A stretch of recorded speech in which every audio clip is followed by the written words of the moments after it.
그 제가 좀 중간에 안 보여드리고 지나갔는데요. 그 나는 여름이 좋아요, 뭐 가을에 하는 거 있잖아요. 그것도 굉장한 은유예요. 이렇게 보시면 이제 요거 이제 죽기 전에 이거 굉장히 두 사람의 그 사랑의 이렇게 차이를, 온도 차를 조금 볼 수 있는데요. 그냥 쉬시면서 그냥 편하게 보시면 좋을 것 같아요. 그 우리 영화 봤을 때 Certaines de mes nuits, vous les connaissez, puisque 지금 두 번 여자 방에 들어왔죠, 그죠? 밤에 그 두 번 보여줬죠. 그 당신 오늘 밤에 방 두드려도 돼요 하니까 뭐라고 했죠? 그러니까 지금 영화에서는 두 번 남자가 여자 방에 들어가는 게 보입니다. que vous les partagez avec moi. Mais les autres nuits, vous voulez savoir à quoi elles ressemblent? Oui, plus que tout. Les nuits où ma porte reste ouverte pour vous, elles sont nombreuses. Pas autant que je le souhaite. Les nuits où elle est verrouillée, nombreuses aussi. Trop nombreuses. Nombreuses également ces nuits où, allongée dans mon lit, je vous imagine faire le parcours de votre chambre à la mienne, sans faire de bruit. Et à chaque fois le cœur battant.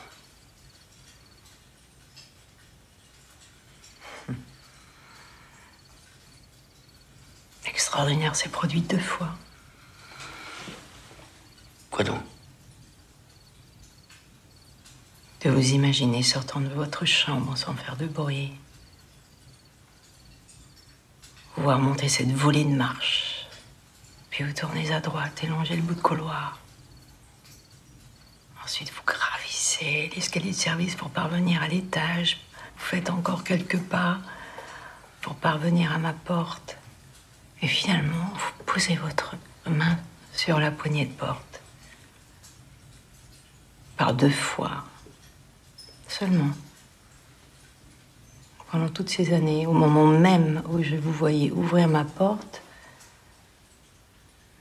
elle s'est ouverte réellement.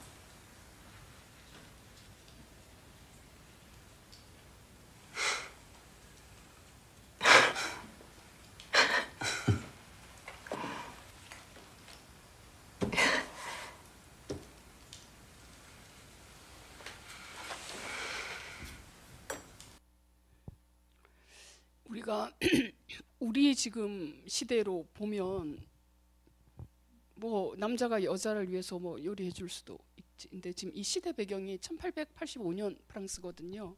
이때가 언제냐면은 그 나폴레옹 법전에 그 가부장, 완전한 그 가부장적 그 사회 구조가 유지되던 시대라고 합니다. 그래서 여성의 독자적 지위가 전혀 없던 때예요. 그 지금 마지막 장면에 나한테 중요한 질문이에요. 당신에게 나는 요리사였나요? 아내였나요? 하니까 도댕이 요리사요 하니까 메르시 고마워요 그러잖아요. 그 얼굴에 행복해하면서. 여러분 전 처음에 이 영화를 봤을 때 아내여야지. 아니 왜 요리사가 저렇게 고맙다고 하는지 처음엔 그랬었어요. 근데 지금 이 외젠이라는 여인은요, 그 여성이 전혀 권리 뭐라 그러죠, 그 여성, 그러니까 우리 같이 지금 여권이라 여성의 권리라든지 이런 게 전혀 없던 시대에 정말 당당한 그 독자적인 그 요리사로 20년을 이 남자와 함께 이 그 도댕이에 부속된 사람이 아니라 정말 동등한 파트너로 일해왔단 말이죠. 거기에 대해서 굉장히 자부심이 있는 거거든요. 그래서 이 시기에 여성 운동, 여성의 권리를 위해서 싸운 사람들이 있었죠. 예, 그리고 지금 여기 보면은 그 부엌에 그 폴린 어린 소녀 있고 비올렛도 있잖아요. 그게 지금 다음 세대거든요. 다음 세대에 이제 이렇게 다음 세대가 되면 이제 여성 참정권이 그 얻어지고 하는 때인데 지금 외제니 때만 하더라도 그게 없던 때예요. 그래서 그걸 알고 보면은 이 두 사람의 사랑 이야기가 굉장히 그 의미가 좀 깊은 것 같아요. 저는 개인적으로는 이 영화를 봤을 때 제일 대사가 굉장히 제가 많이 들려왔던 게 메시 하는 거예요. 고맙다는 거.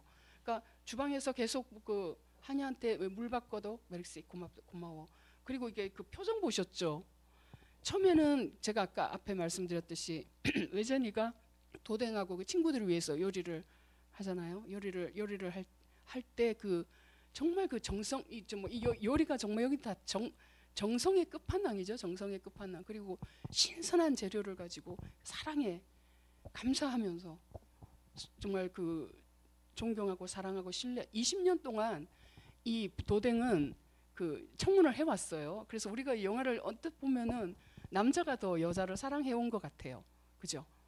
그런데 이제 좀 전에 했던 장면이 뭐냐면 나는 20년 동안 매일 밤 상상했다는 거예요. 당신이 내 방문을 열고 들어오기를. 근데 당신은 딱 2번밖에 2번 그랬다고. 그래서 내 사랑은 여름이라고. 나는 지금도 타고 있다고. 그게 그거고요.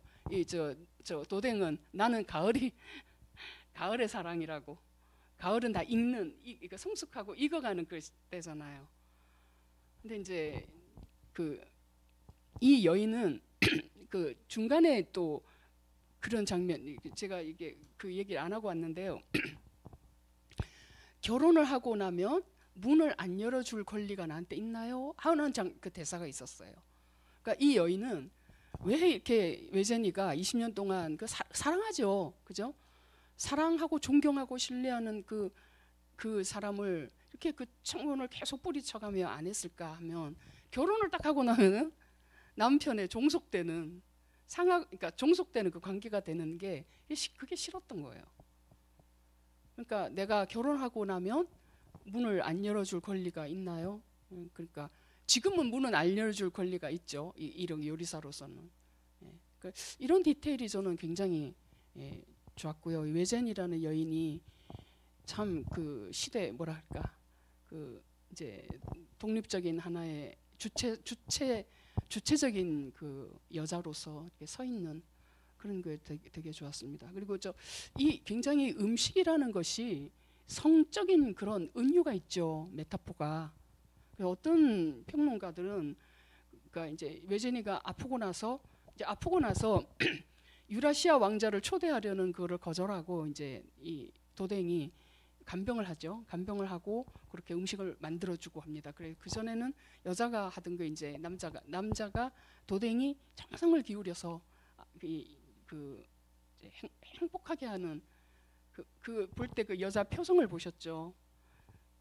이 외제니가 얼마나 행복해하고 감사하면서 그 음식을 먹고 행복해하는지.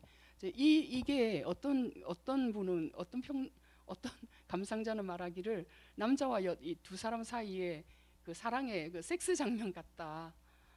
이게 남자가 정말 여자를 위해서 여자의 기쁨과 만족과 즐거움을 위해서 정말 그렇게 봉사를 하고 여자는 그것을 감사하게 받는 이런 것에 대해서 그것을 이제 이게 은유하는 것 같다. 그렇게 평안하는 사람도 있었습니다. 여러분 어떻게 보셔요? 이렇게 보니까 좀 다르죠. 그냥 보는 거하고 저도 이렇게 이게 1885년에 그 프랑스 상황이 이런 상황이었구나.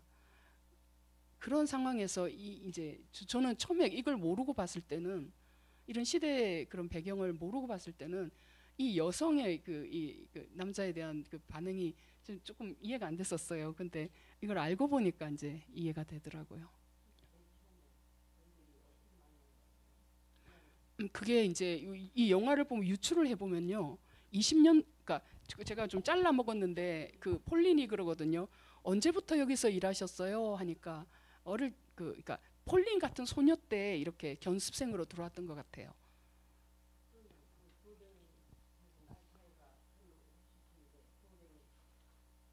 도댕 도댕이 이게 이 저택의 주인이자 그렇죠. 하여튼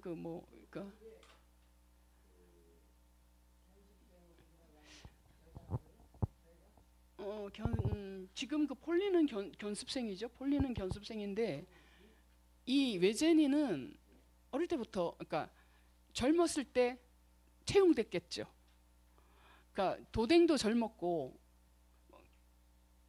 아마 뭐 그 동갑은 아닐 거 아니에요, 그죠? 몇 년 더 어리겠죠.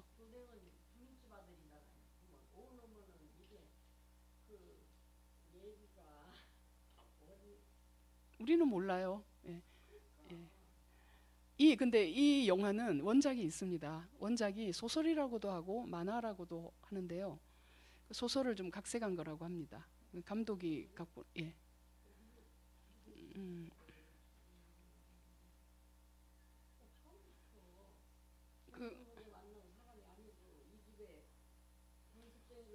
아니 하여튼 이 집에 요리사죠. 그러니까 일찍 같이 일했다고 20년 이상 같이 일했다고 했어요.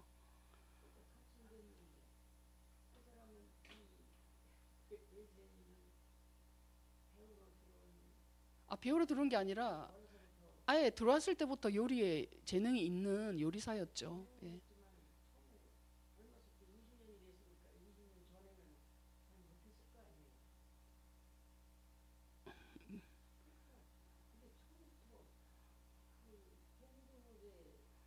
지금 중년이니까 지금 한 40대라고 보면 한 그 20년 전이니까 20대 들어왔을 거 아니에요. 예. 도댕도 20대 후반이겠죠. 아마 몇 년은. 네. 그는 제가 원작을 안 봐서 모르겠네요. 예. 대단히 그 T형 같아요. T. 예. 어쨌든 요리사와 그 식당 오너입니다.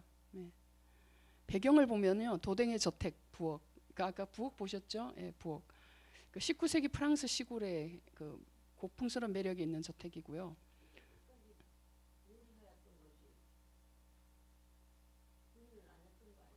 결혼식은 하지 않았죠. 예.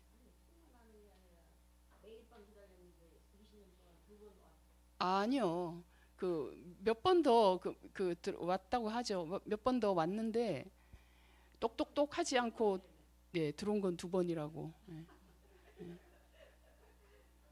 그러니까 20년 동안 남자는 굉장히 가고 싶었는데 여자가 늘 이제 청혼을 거절하니까 마음껏 못 온 거죠. 못 왔죠. 근데 여자는 기다렸죠. 예.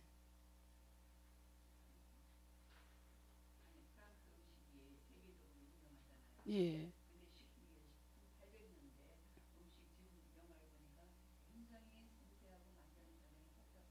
예. 예.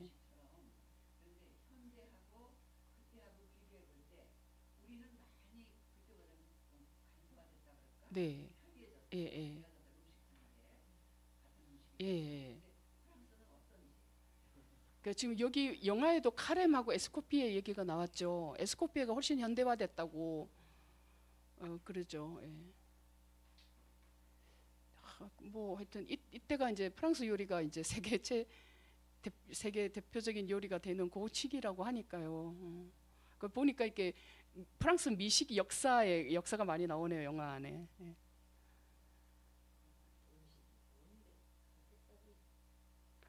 그런 사람도 있고 음식에 지금 이 도댕은 음식에 목숨 거는 사람이잖아요. 저는 이거 보면서 그 옛날 고대 철학자 에피쿠로스 학파가 생각이 났습니다. 에피쿠로스가 정말 그 이상적으로 여겼던 삶이에요. 그 이렇게 주변 세계가 아주 시끄럽고 힘들 때 이제 친구들과 소박한 정원에서 음식 나누고 그런 삶을 이상적으로 생각했었는데요. 이 영화의 그 세팅입니다. 그 주방 도구 좋지 않았어요? 주방 도구. 그리고 그러니까요. 그러니까 이게 막 차가운 느낌이 아니고 대단히 그 따뜻하고 그런 느낌. 그 오래된 주방. 그러니까 프랑스에서 저런 주방 도구 지금도 명품들이 나오는 게 그게 저 이상한 일이 아니구나 느꼈습니다. 예. 예. 신선한 채소와 고기. 그 서양의 그 누구죠? 샘그 셰프도 저런 그 집에 농장이 있고 신선한 그 늘 채소 딸 수 있고 거기에 이제 그러니까 먹으러 오죠. 그러니까 뭐죠? 이 고객들이 찾아오는 그런 식당 하고 싶다고 하는 셰프들이 있습니다. 저렇게. 외제니가 손질하는 그 재료, 이게 정말 음식의 헌신 그리고 예술성을 상징하고요.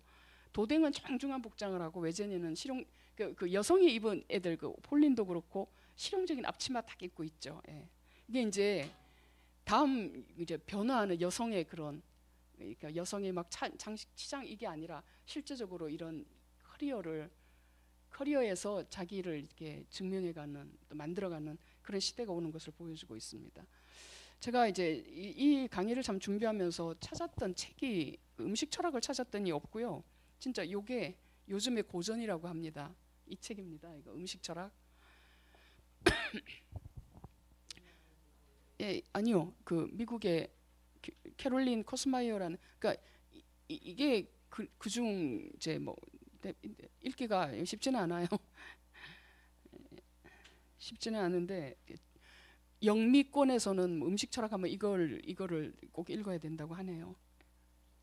오늘은 사실은 강의를 좀 제가 깊이 있게 좀 준비를 했어야 되는데 오늘은 좀 얘기를 많이 해보려고 이렇게 그냥 넘어가겠습니다. 그리고 이런 책이 있습니다. 미식 인문학, 프랑스 미식의 역사, 이런 책도 번역이 돼 있더라고요. 여기에 제가 중세 아시죠? 중세 때는 그 동방에서 후추 같은 그게 수입되어 왔잖아요. 그래서 이제 유럽인들이 동방에서 온 향료에 매료돼 가지고 포금하고 폭식하고 막 그랬답니다. 15세기, 16세기가 식탁의 르네상스 시대. 저 이거 여기서 된 저 책을 읽은 적이 있어요. 요리보다 이때 15세기, 16세기의 프랑스에는요, 메디치가에서 이 카트린느가 프랑스로 시집 옵니다. 올 때 이 그 뭐 포크니 나이프니 그 뭐라 그러죠? 그런 주방 식탁 그걸 다 들고 와가지고 식탁 예절을 퍼뜨렸어요. 예. 그래서 식사 에티켓, 테이블 매너, 포크와 냅킨. 그 전에는 프랑스가 냅킨, 포크 이런 거 안 썼다고 해요. 15세기, 16세기에 이태리 그 메디치가에서 시집 온 카틀린 때문에 이제 개인 접시도 등장하고 이렇게 됐다고 하고요.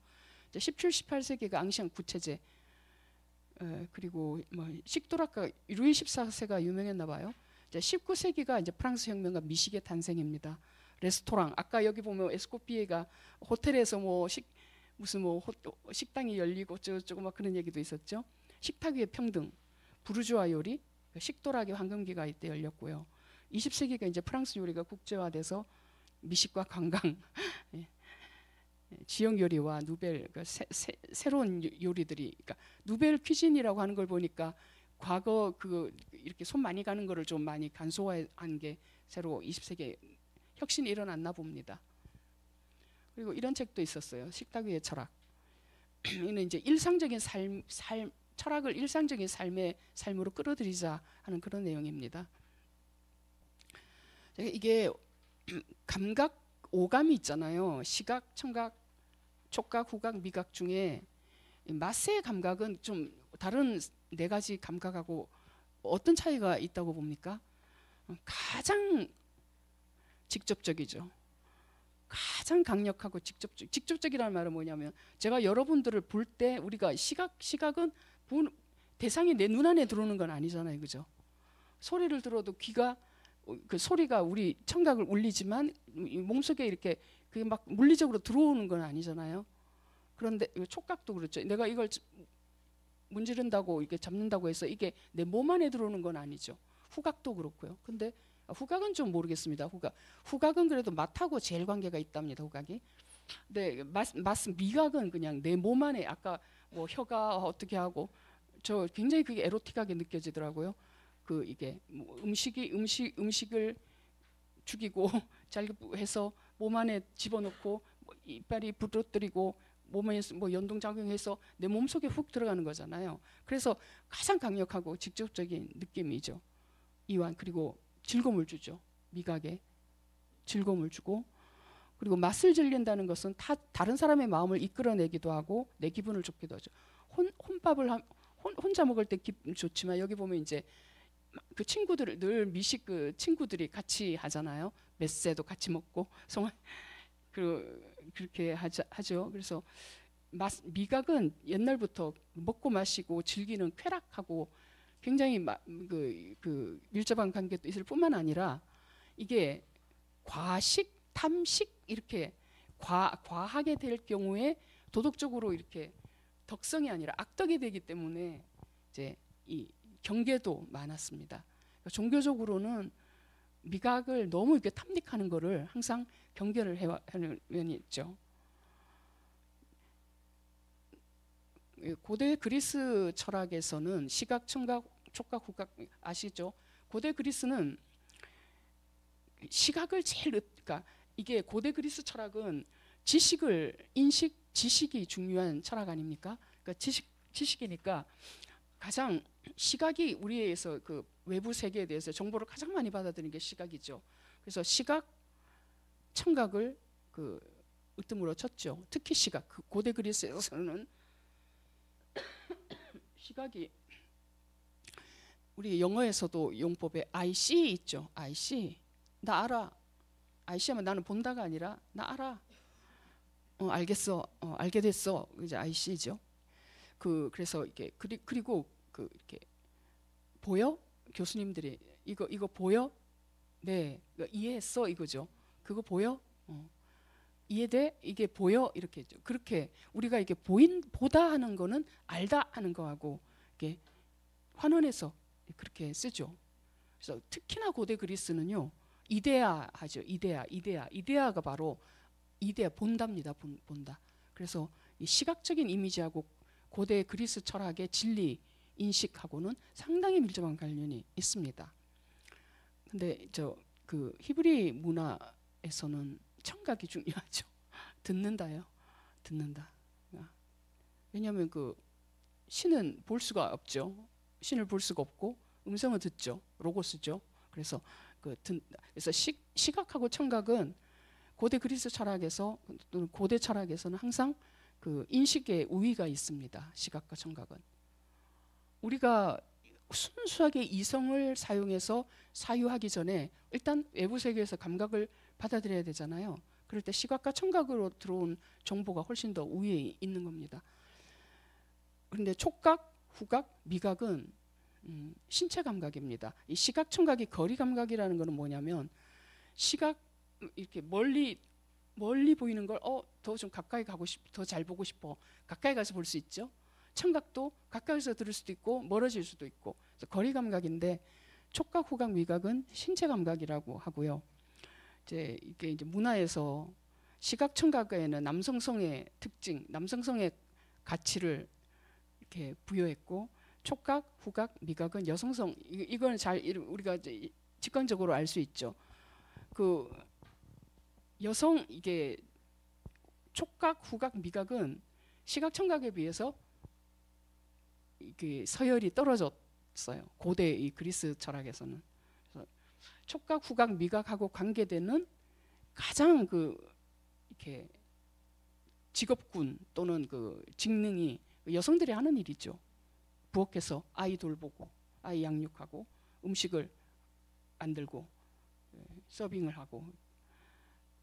그런데 시각, 청각은 주로 인식하고 관계가 있단 말이죠. 그래서 학문, 인식하는 것은 여기에 이제 남성성의 특징하고 가치를 보냈고요.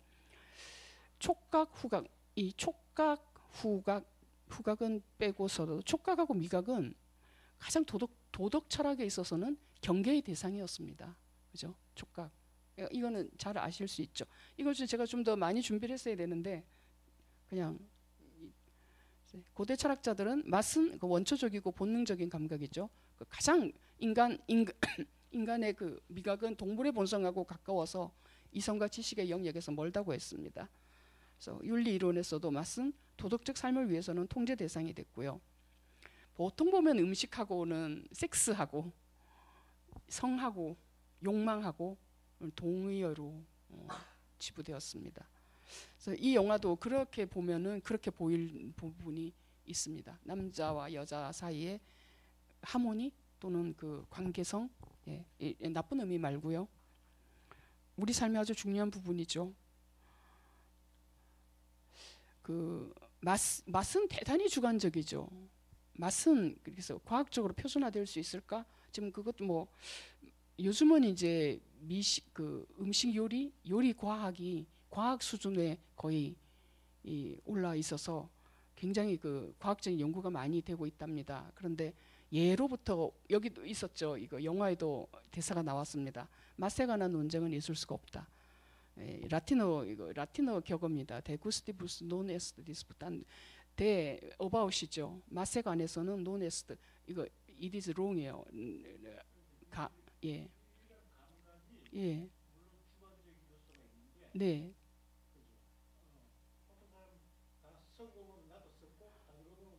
맞아요. 예. 예. 예. 예. 예. 맞습니다. 예. 예. 지금 선생님 말씀하신 게 18세기 철학자들이 했던 논의들이에요. 예. 예. 그러니까 주관적이긴 한데 그 안에서도 예, 보편성이 있다고. 예. 맞습니다. 그냥 갈게요. 이거 저 그냥 사실은 더 준비를 제대로 했어야 되는데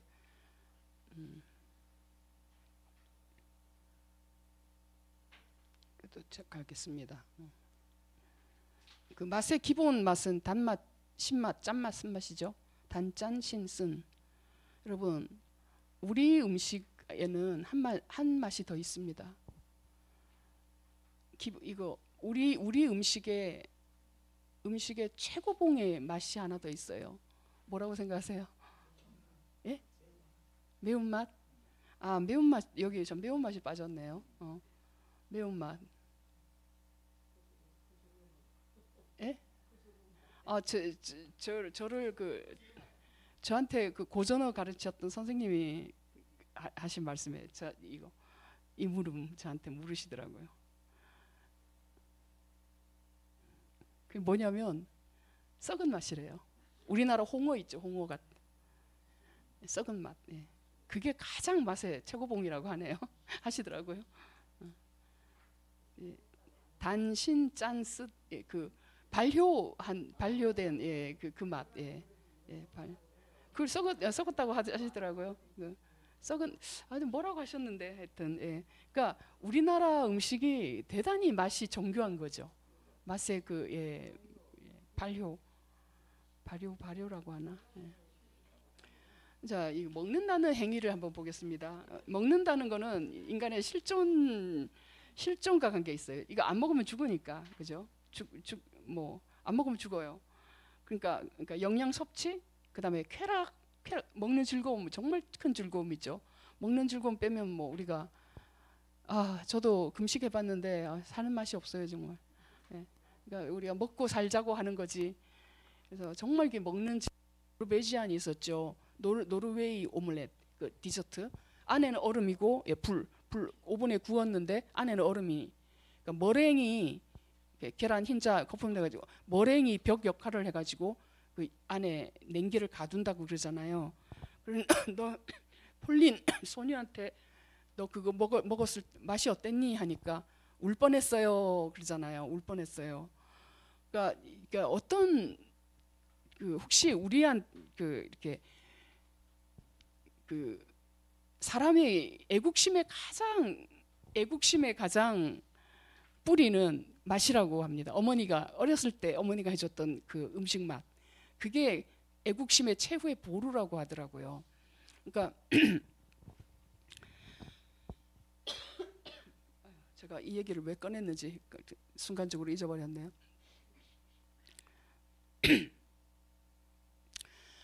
그러니까 그 음식을 그런 경험이 있을 거 아니에요. 우리한테도. 그러니까 제가 여기 이 토의 주제라고 그냥 이렇게 해온 것 중에가 음식의 힘에 대한 당신의 생각을 말해보십시오 이런 게 있었고요. 그리고 혹시 아무 대가를 바라지 않는 식사 초대를 누군가에게 했거나 받은 경험이 있다면 나눠보십시오. 그러니까 식사를 하면서 어떤 그런 뭐라고 할까요? 초월적인 경험을 한 적이 있으십니까? 이런 질문입니다. 뭐 어떤 음식을 먹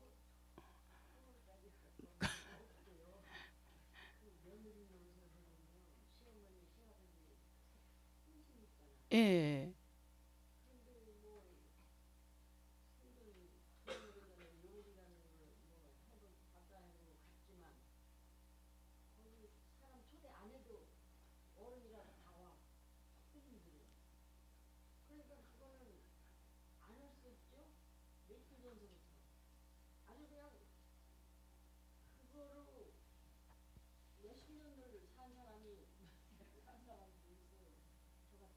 오.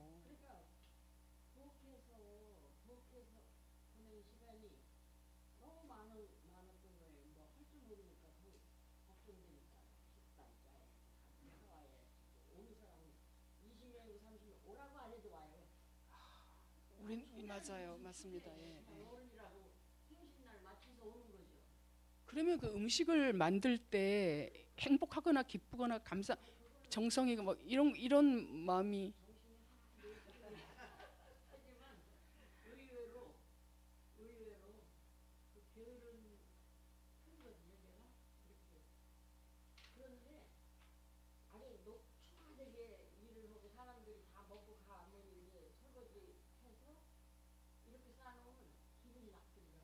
오.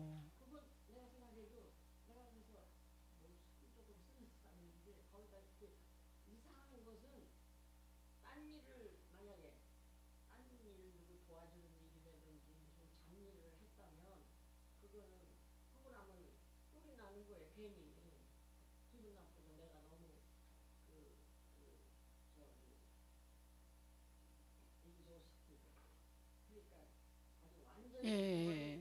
네.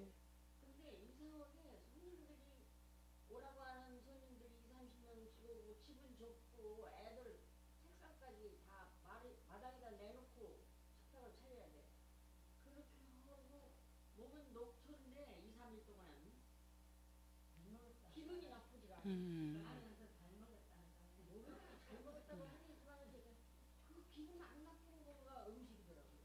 왜 그럴까요?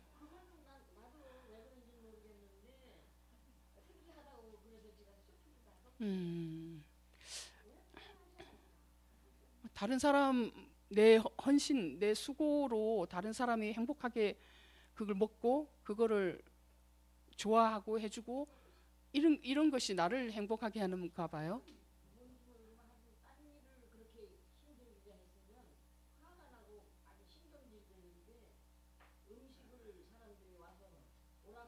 음.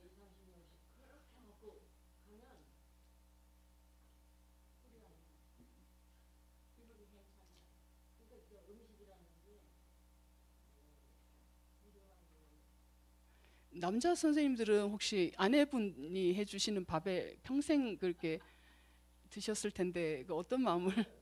음식이 노동이라고 생각하면 그렇게 했겠어요. 그 안에 즐거움이 있으니까 여자분들이 그것을 평생 하면서도 그것이 지금 말씀하신 것처럼 꼭 힘든 것만은 아니라는 느낌이 들고 그 어떤 만족감, 또 자기가 만든 거에 대한 보상 이런 것들 때문에 그런 것 같아요. 그래서 단순히 노동이라고 하면 보면 어려울 것 같은 느낌. 평생 빚지고 사는 거죠, 남들 그런 사람. 마음속으로. 예.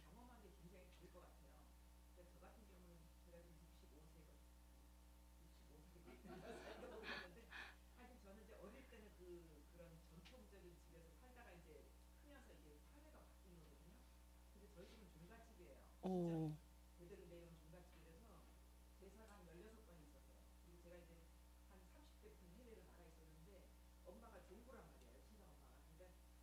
음.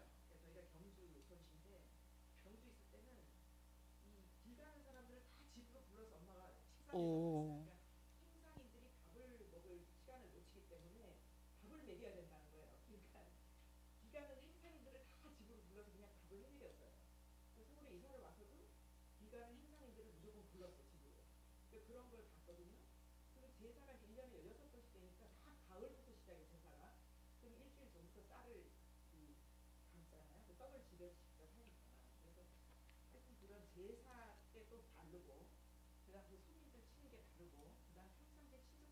음.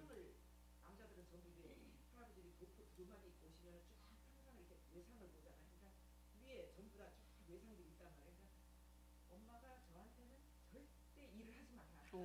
이게 여자가 일을 잘할 줄 알면 인생이 고달파지니까 일을 부엌에 들어오지 마라. 그래서 저는 부엌을 안 들어갔어요. 근데 엄마가 제삿날이 되면 한 5시 정도쯤 매진질을 해요. 그리고 목욕 3개를 하고 흰 한복을 착 갈아입고 비장한 이제 각오로 부엌에 들어가. 그러면 매진질을 딱 하고 나서 저를 불러요. 할아버지가 오셨다. 그런데 딱 뚜껑을 열면 딱 이렇게 3발자국 3개가 딱 위에 올라와 있어요. 매진지에. 그 할아버지가 오셨다고. 그런 얘기를 어릴 때부터 듣고 자라가지고 그 굉장히 그 서울에서 이제 와가지고 막 이 학교 다니고 이러면서 이 전통 사회가 무너져 내리는 걸 저는 이제 실시간으로 이렇게 제가 체험을 했거든요. 해외 생활을 제가 한 10년을 했으니까 그 1970년에 아버지가 이제 종손이셨어요. 그러니까 그때는 경주에 설산에 올라가면 여자들이 큰 떡을 해갖고 올라오고 남자들은 쫙 몇백 명이 전국에서 모여가지고 아버지가 이제 유세차부터 네, 그렇게 다니면은 전국에서 쫙 사람들이 따라다녔는데 이게 그 다음에 제가 10년에 한 번씩 가보면 사람들이 없어요. 지금은 그걸 지낼 여자들이 아무도 없어요. 그렇죠. 지금은 이제 이 전통이 이제 거의 아무도 없어요.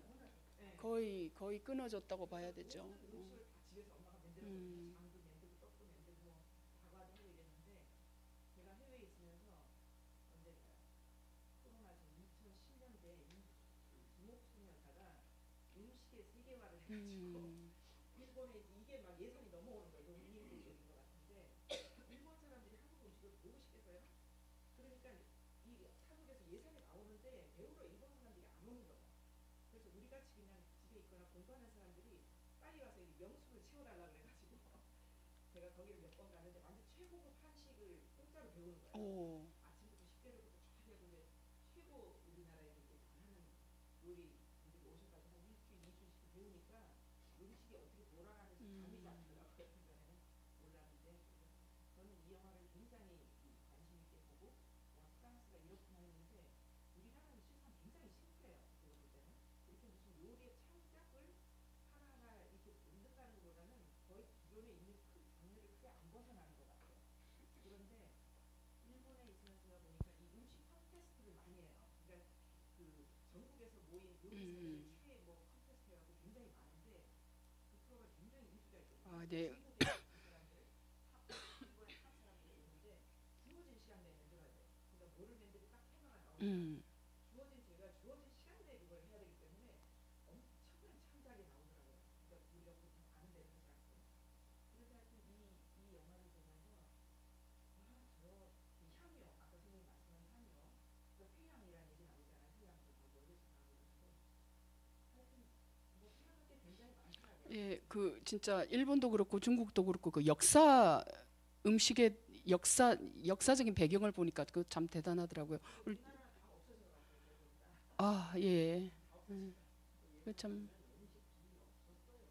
그러니까 어디서 모이자고 그렇게 말할 수도 없고 그러려면 그러니까 올 사람은 무슨 일이 있으면 그 어른 생신이 며칠인지 아니까 올 사람이 오는데 만약에 음식점에서 한다고 그러면 얘기를 해야 될 거 아니에요. 어디 음식점에서 한다고. 그러니까 그것도 피해가 되는 거예요. 말하자면 저희 경우는 그리고 음식점도 근처에 없고 그러니까 올 사람 오는데 사람 숫자가 너무 많이 작은 거예요. 그러니까 또 다 와서 얻을지 내가 혼자 하는 거야. 난 저것만 사다 놓으면 뭐 공격거리고 뭐고. 그럼 우리나라 음식이 며칠 전서부터 김치가 안지고 미리 젓갈 담지 그거 미리 하는 게 또 많잖아요. 그러니까 우리나라 음식이 그렇게 프랑스 음식을 떨어지지 않는 것 같아요. 같은 음식이라도 음식이 공동체를 단합시키는 데는 음식은 먹는 거기 때문에 무슨 노동이라도 같은 노동이라도 그 땡볕에 앉아가지고 감매는 거는 그건 처음은 아니에요. 조금 정리할게요. 여기 저기 정물한데요. 회화에서도 정물하는 가장 좀 급이 이렇게 서열이 좀 낮았다고 합니다. 처음에. 그러니까 이 다루는 소재가 뭐 영웅을 다루는 것도 아니고 역사와는 영웅 이런 걸 다루잖아요. 근데 지금 17세기 이게 네덜란드 우리 같으면 이게요. 요즘 이렇게 좋은 그 식당 가서 이렇게 찍죠. 찍고 인스타에 올리죠. 그런 것 같은. 우리 이렇게 잘 먹어. 그러니까 17세기에 네덜란드가 그 스페인에서 독립하고요. 그 네덜란드는 해상 무역을 해가지고 굉장히 부유했죠. 그래서 그 중상층이 그러니까 부르주아 계급이 부상을 하고 이렇게 잘 먹었나 봐요. 그래서 이런 그림이 역사화나 이런 그림이 아니고 이제 이런 정물화의 수요가 많았답니다. 17세기입니다. 저 네덜란드에 풍요해 보이죠. 우리 이렇게 잘 살아 보여주는 거고요. 렘브란트 그림입니다. 엠마오의 저녁 식사. 그 회화에도 보면은 식사 그를 담은 게 많죠. 여러분 제가 옛날에 본 그 식사 뭐 음식 남녀라든지 그 음식을 다 소재로 한 영화들이 꽤 많은데 바베테 만찬이에요. 바베테 만찬 이게 덴마크 작가의 단편 소설을 영화한 건데요. 이 영화 혹시 보셨어요? 네. 뭐 참 이 영화는 그 환대 뭐라 그럴까 음식이 이제 그 공동체의 화목을 이게 이 공동체가 대단히 금욕적인데 서로 이렇게 관계가 이렇게 사랑의 관계가 아닌 그런 그 어떻게 보면은 굳어버린 관계에서 이제 이 바베트라는 여인이 로또에 당첨된 1만 프랑을 전부 고급 그 요리 재료를 사와가지고 대접을 하죠. 사람들한테 대접을 하는데 닫혀있던 사람들의 마음이 열리면서 이제 다시 공동체가 회복이 되는 그런 영화입니다. 저는 이제 우리가 음식을 먹는 거는 정말 일상적인 거고 우리 삶에 가장 가까이 있는 그 반복적인 일상의 일인데 어떤 분은 그렇게 음식에 별로 그렇게 그게 없어가지고 막 음식에 대한 그러니까 취향이 아무거나 먹어도 뭐 아무 없는 그러니까 저 교수님 중에 그런 분이 계셨어요. 배만 채우면 되지. 뭐 그렇게 뭐 맛있는 거 찾아 먹을 게 어딨냐 그런 분이 있는가 하면 또 미식가도 있죠.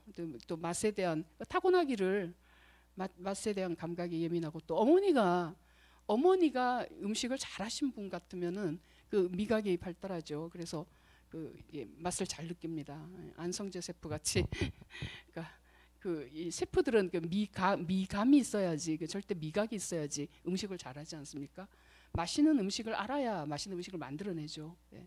그래서 그런 그 음식을 어릴 때부터 그렇게 그 맛있는 음식을 먹어서 미감을 알면 그 좋은 음식을 만드는데 그런 감각이 없으면은 만들기 어렵겠죠. 예. 그래서 저는 이거 보면서 참 주변에 저희 어머니 정말 평생을 자녀들에게 그 음식을 정말 정성스럽게 해주셨던 어머니에 대해서 메르시 감사하게 됐고요.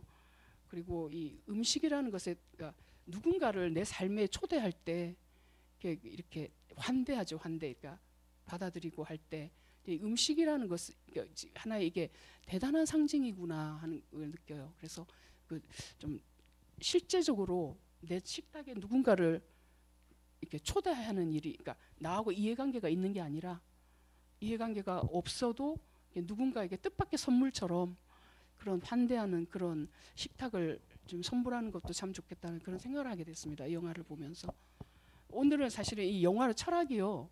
뭘 해야 되냐면은 이 그리스에 왜 이렇게 미각이 그러니까 여성적인 그런 특질이 가진 미각이 왜 이렇게 홀대받았나 하는 거하고 이렇게 연결시켜야 되는데 하자니 너무 이게 방대하기도 하고 그다음에 18세기 칸트에 오면은 이제 판단력 비판에서 미학이 생기잖아요. 근대 미학이.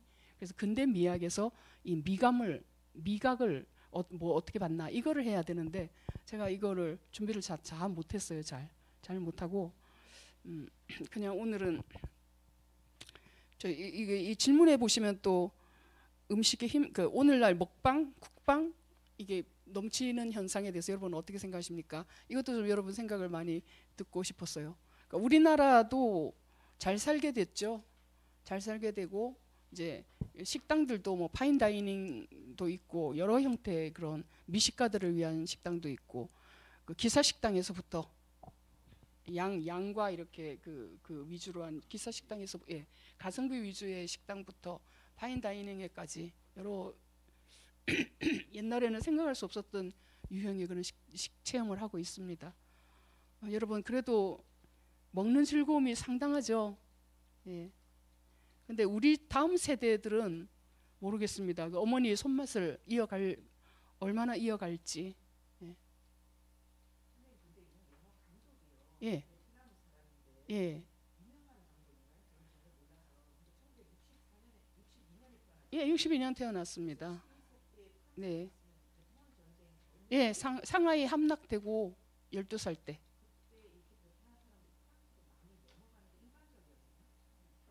프랑스 식민지였으니까요. 예, 예.